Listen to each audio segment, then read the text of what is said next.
Hi. Hi. What are we doing? I don't know. What are we doing? So normally we tend to camp kind of alone, Yeah, we can never find anybody out there. but some friends of ours that we've met, well, doing YouTube and things like that, they just happen to be at the same campground as us. Right next door. It was planned. It was planned. Anyway, so Corey and Jodi from Road Ventures and their kids, they've been next to us for a couple weeks. And so what we did is we sent out a request to all of you and said, hey, what do you want to know about full-time RVing? And guess what? We're going to interview them and they're going to interview us. And you're going to get those answers. Yep. So we're going to do two separate videos. One is going to be us interviewing Road Ventures with your questions. So again, these are your questions. So you want to stay tuned and get your answers. And then tomorrow on Road Ventures, they're going to be interviewing us with some of your questions and some of theirs.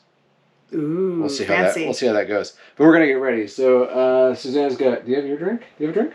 No, I haven't prepared it. Okay, I got to get a drink.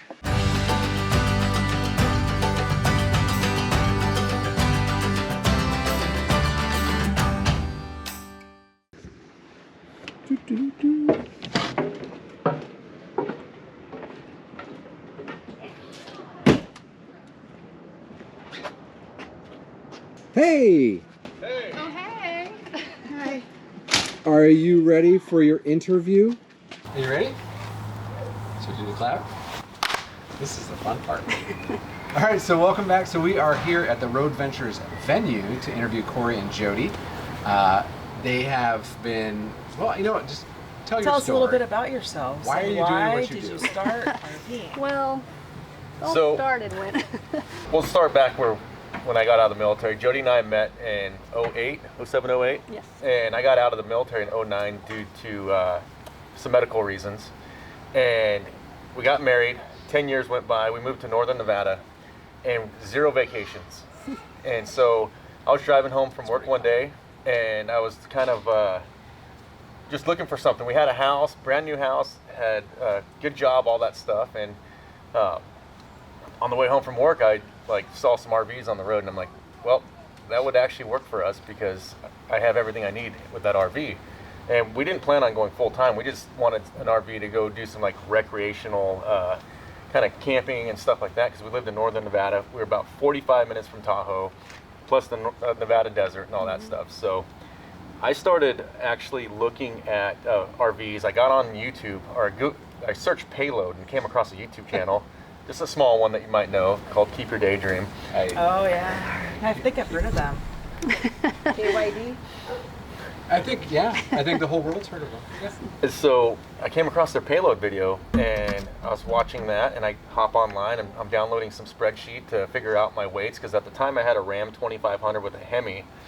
And so I wanted to make sure I can tow, within all my weights and all that stuff. And so I started plugging in my weights and as I'm researching it, the next video comes on. I'm like, oh, that family likes to camp. Then the next video comes on. I'm like, they really like to camp.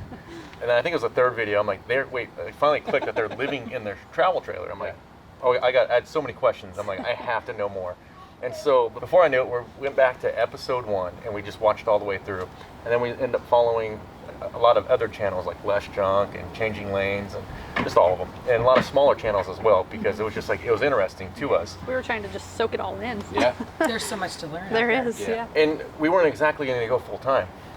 And that was the crazy part about it. We had still no intention, but I found myself ditching cable and just watching YouTube. YouTube and ESPN was my 2 things that we had in the house. You're the guy that helps with metrics. I really am. I think I've made a few channels for a few people, but so I would just binge watch and I just couldn't get enough. And so we just kept watching and finally, probably about a year and a half out, we kind of started talking about it. And then I ended up getting promoted at work. And so that kind of changed the game on things and took the promotion and just kind of, I don't know how to explain it, but one day I came home from work, I'm like, she's finishing up school. We have this time in our lives right now, this opening. The RV, will work around my disability, so we're able to get out and go explore North America. And on the bad days, I have the comforts of home. Mm-hmm. And so that's what we did. And so we took the plunge. We bought this RV in July, put the house on the market the next month, went on a few break-in trips, realized I needed a new truck. And That sounds familiar. Huh. and so we did that, and finally in January the house sold, and we hit the road, and we've been full-time RVing since. So you went before COVID. It Yes. wasn't like, Yeah, we had everything. We had sold everything, and we were gone. Like we had about what 45 days. Yeah, so if you know Corey, he plans and researches everything, I mean, to death. That's how far, he researches and stuff, and he planned for everything except for COVID, Well, nobody could plan for Exactly. yeah, nobody could plan for that. Yeah. Yeah, it was interesting. Yeah, we found ourselves like with nowhere to go, like just out in. We were locked out of Thousand Trails, which is like one of the main ways that we were doing this lifestyle for the first year.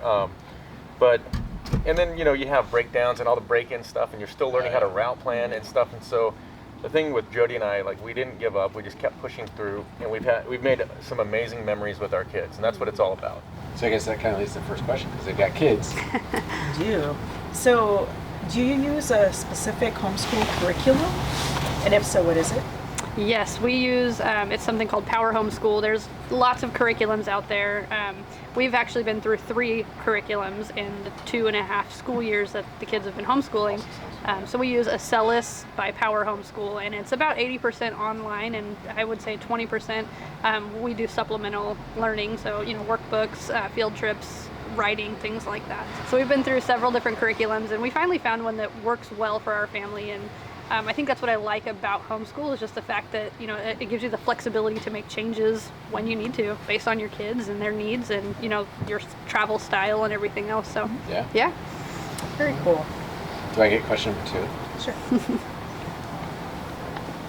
Okay, so and by the way, all these questions came from our viewers, and some of these, like, they don't really pertain to us, especially this one, because we don't have a pet, but you guys have a dog. So someone asked, you travel with a pet, do you still use a vet from the area you lived, or do you just find a vet on the road? So we have a vet back where we left from, and we try to stop in when we can, but we got our dog up to date on all of her shots and everything else. And then there is programs. I know PetSmart has like Banfield, where you can go to any of them I believe you can go to any of them. I've used them in the past, but we've had to use vets on the road as well. And really, we have an elderly dog, so she doesn't, and she's inside most of the time, like literally taking up the couch right now. She's not even supposed to be on the couch, but With the heat and the massage on, I'm sure. yeah. Sometimes she doesn't. Hey, she deserves it. She There's has a mornings I rough come life. out there, the heat's on, the massage is on. I'm like, how did she even know how to do this? Smart dog. So it's cool, but yeah, as far as dealing with the dog on the road, it can have its difficulties as well. Our dog's elderly, and she does have some problems, and that there was an adapting period for all of us when we hit the road with her. And there's a lot of things, this kind of bonus to this question here, but there's a lot of things people don't realize when they jump out on the road with the dog. Like, you can't just open the sliding back window and like let them go potty. Like, you're going to be standing out in the rain with them. Yeah, you don't have a backyard to just let them go freely, and you have to stand out in the rain or the snow or the Hopefully we're not hot in sun. snow. I'm just saying, when you take your dog out, you're out there with them, and you obviously. And when they get sick, you're dealing with it, Yeah. And so And it's a very small space. it's Yeah. a very small space, and a lot of campgrounds, like, they don't really give you, I mean, sometimes you can't make it to the dog park Yeah. for them to do their business, and so you have to constantly think about that when you pick spots and stuff like that. So. Yeah. And Just so you're aware, they do a really good job of like following and picking up the poop. And if Do you better don't- job, people. Yeah. You know who you it's are. a dirty job, but it needs Somebody to be has done. to do Yeah. it. Yeah, and one thing that we didn't anticipate, I don't think, was the anxiety that she was going to go through right off the bat. We have our own anxieties, and I don't think that we really took into account, she's in a whole changed world too. So it took a good 6 months for her to kind of adapt to, the weekly or every other week, getting in the truck and driving multiple hours and stuff like that. So yeah, there's So she an deserves adjustment. that share. Yes. She did. Well, I had to buy the mega cab just for her.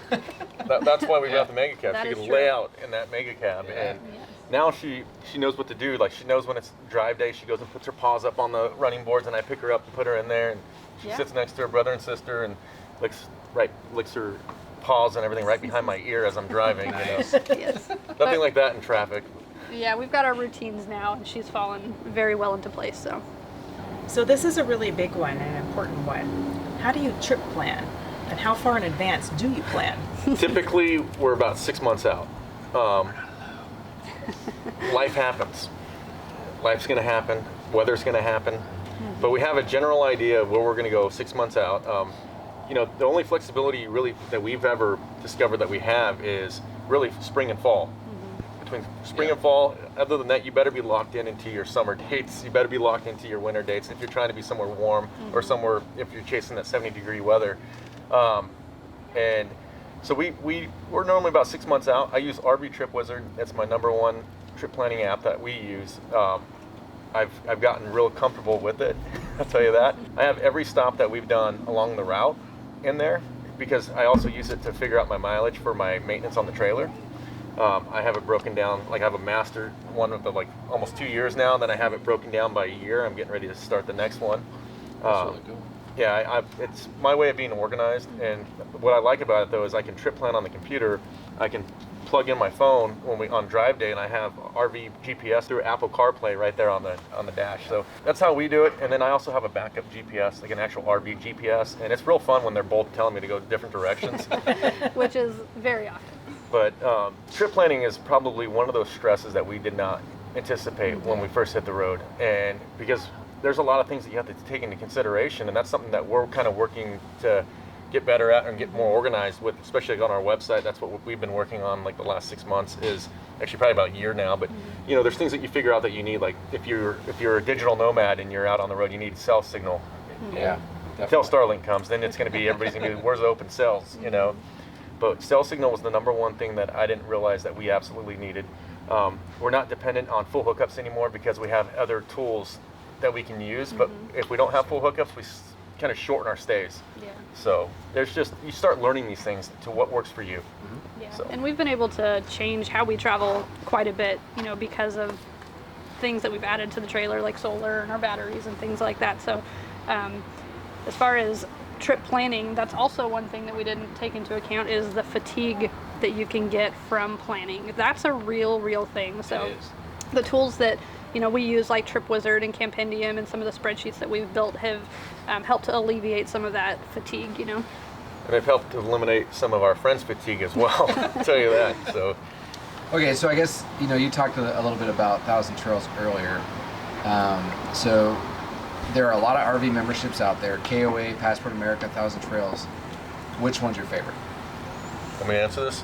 Well, I'll do the first part. Okay. So our favorite, it's a two-parter. Our favorite is Harvest Host. We absolutely love Harvest Host. Yeah. It's such a fun membership because you can travel all over the country, and there's I believe thousands of locations now across the nation, and we use them for overnight stops. I mean, that's kind of what they're meant for. But what it is, it's just a membership that allows you to stay overnight at museums, breweries, wineries, golf courses. We have that. Yeah, and so we've been able to just stop in and experience some really cool locations that we would not have been able to unless we had that membership. So it's just a lot of fun. It's a really cool way to break up a long drive. It gives you an experience along with an overnight stay. So yeah, we really enjoy that one. Sometimes we hit 2 Harvest Hosts back to back because it's a windy day.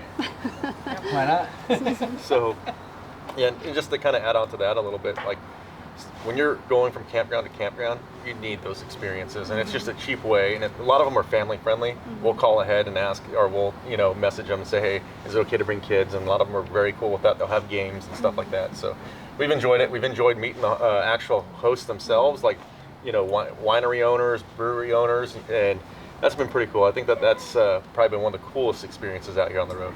Yeah, they've all got some pretty cool stories. Yeah, because a lot of people, when you ask them, why are you RVing full time, you get a lot of weird stories. And then when you go to a Harvest Host and you ask them, why did you quit your job to start a winery? Or why did you quit your job to start brewing beer? Or their stories are just as cool. Yeah, they really are. It's people following their dreams. So. And so that's our favorite experience membership, and then our favorite cost-saving memberships, obviously Thousand Trails. I don't think there's anything that can beat it out there. We've stayed, outside of the system a lot, in our travels, but our first year we saved over $5,000 Wow. just alone, and that pretty much paid for a good chunk of that membership, and then we've made our money on that and then some. So it's been, they're not all the same, and that's one of the things that we're working on our website, is kind of showing, you know, what each one has to offer and stuff like that. You see a lot of negativity around Thousand Trails, but look at where we're at right now. We're on a cement pad. This is awesome. We're glamping right now. This is, you know, if we were outside the system, we'd be paying a lot of money. I know Colorado River down the road, they're getting ready to put 100 pull-through cement pad sites in. You know, that's awesome.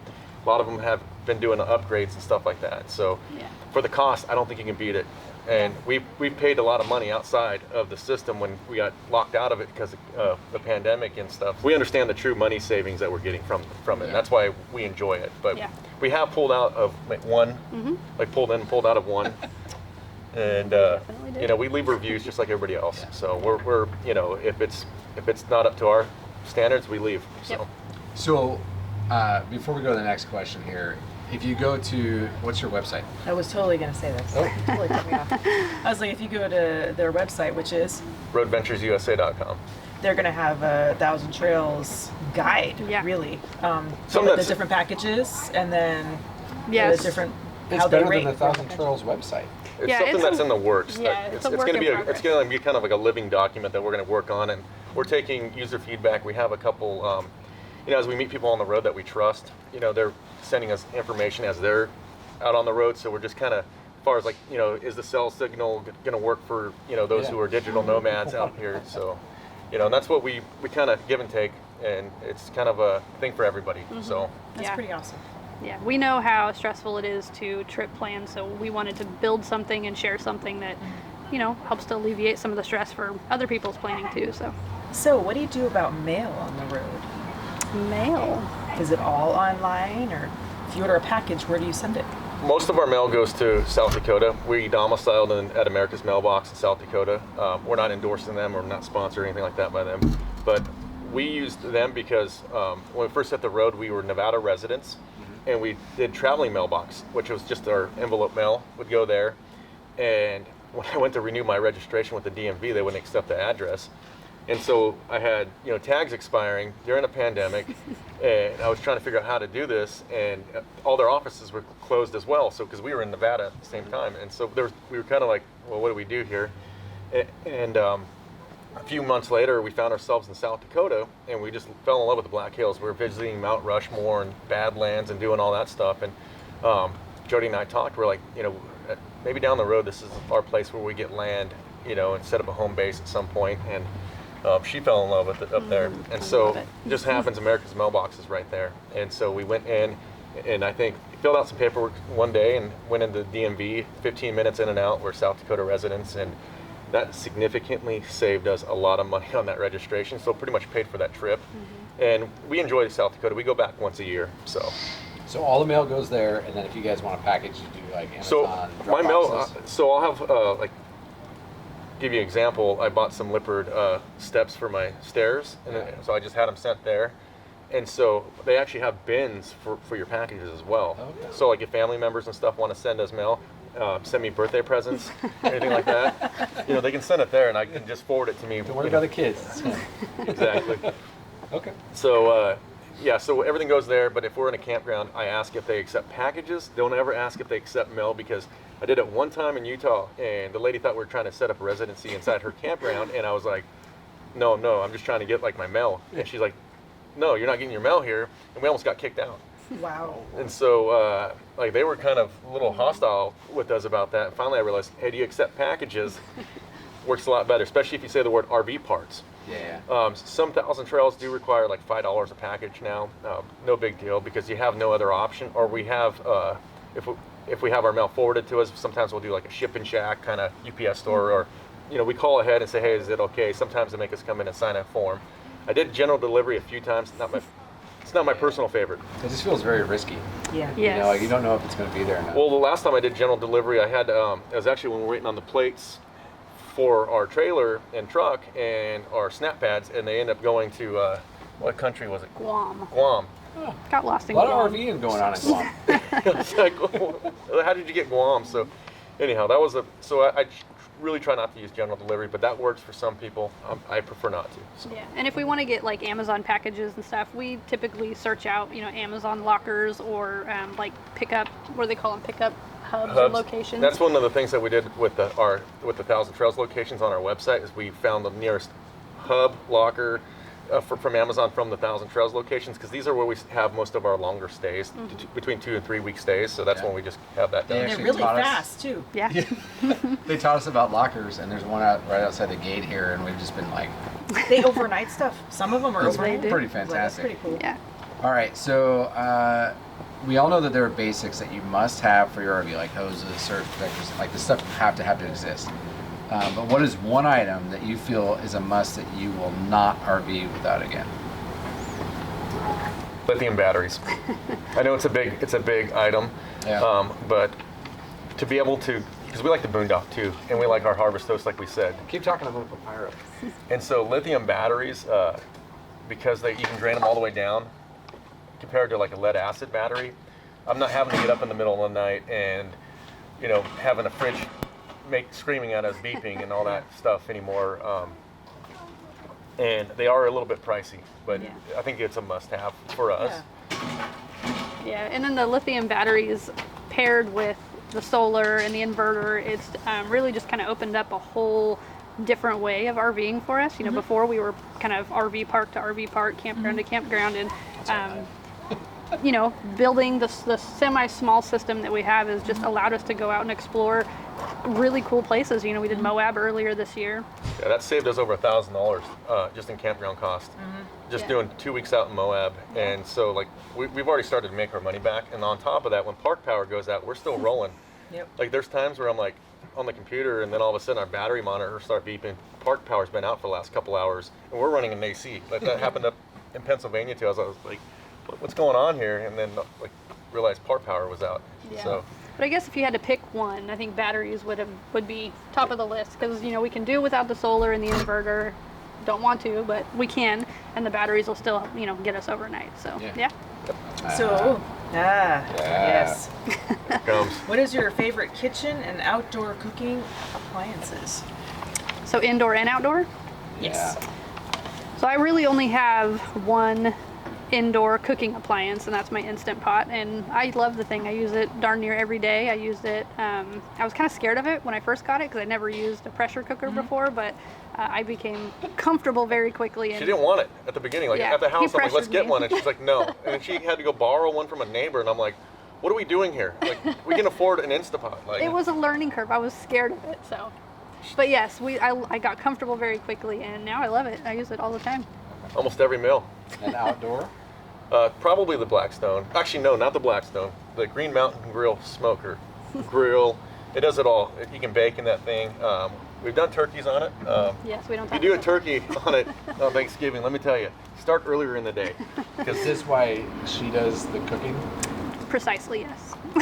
Well, like when we do a tri-tip, it's like you have to have a beer, and then you have to prep the meat, and then you have to like let it sit, and then you fire that up, and then you have to let it get to the right heat, because you don't want to put it on too low of heat You or don't have too to high. explain to me. Look, we have a lot of important things to do as men.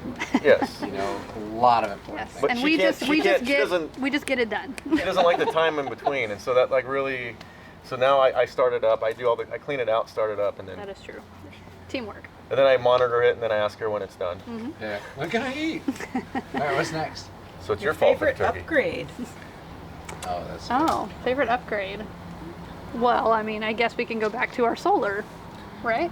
Well, yeah, I'd hope so. That was expensive. It wasn't like as expensive as it could have been, but like definitely our favorite upgrade because of. So when we went out to Quartzsite, we didn't think we were going to make it like an entire week boondocking. We had a generator, and I don't like. It's an inverter generator. It's pretty quiet, but you can still hear it in the background. And so with this solar setup that we have, it's a very basic solar setup. We only have 3 lithium batteries, 4 200-watt panels, and a 3,000-watt inverter, which we have most of the rig inverted. So like when we pull into a harvest host, I don't have to get the generator out. Yeah. It's one of the nicest things, unless it's hot. Unless it's 100 degrees in Virginia in the middle of summer. And then the generator doesn't want to work too on top of that. But yeah, so like next week we're gonna head out to go boondock on a beach, and hopefully that generator just stays tucked away in the truck. And it is really cool. Like we celebrated the kids' birthdays out in the middle of the desert, and I was able to bake a cake in our convection oven Oh, really? using just our batteries and solar. It was Nice. awesome. So yeah, it's definitely our favorite upgrade. It's not like a necessity, but it's a kind of a luxury, I guess. if you're full-time RVing and you like to boondock and harvest host a lot, this makes it a little bit easier. I think if you go out and RV for a while and you figure out how you want to RV, like if you just go dump $10,000, $16,000, $20,000 on solar and you realize I really like being at a campsite, you just waste the money, so you need to go out.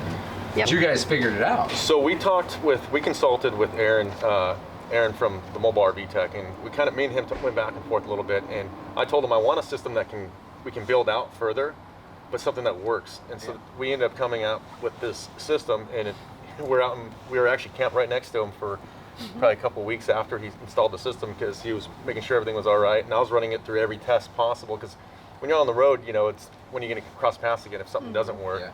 And which I have had some issues, and we've actually crossed paths, so it actually worked out. But he's also talked me through a few things as well. But it's just, it's a large investment, and so what I like about it though too is it's all the components I wanted originally, like when I was doing my research, and so that worked out, and it was within our budget. And so I see people all the time; they'll go line their entire roof, and then they're just in RV parks all the time. Like they don't ever jump out because they realize, I don't like boondocking. So it's a resale value though. That's where you get it, right? So okay, so the next one's kind of quick. Okay. What do you do for laundry? Well, so our rig is plumbed for. I didn't mean to look at you and say I was going back. No, you were correct. I throw it in a dirty clothes hamper, and then like a couple days later, it's like back in my. Folded. It's folded, everything. It's awesome.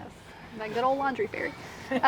So yeah, our RV is plumbed for washer dryer hookup, but it's in our master closet, and so we opted to kind of wait and see if laundry was going to be an issue as far as finding laundry mats or whatever it may be. So before we invested in the washer dryer combo, and then it's also in our master closet, and so I didn't want to necessarily lose out on our closet space. Space. Exactly. So.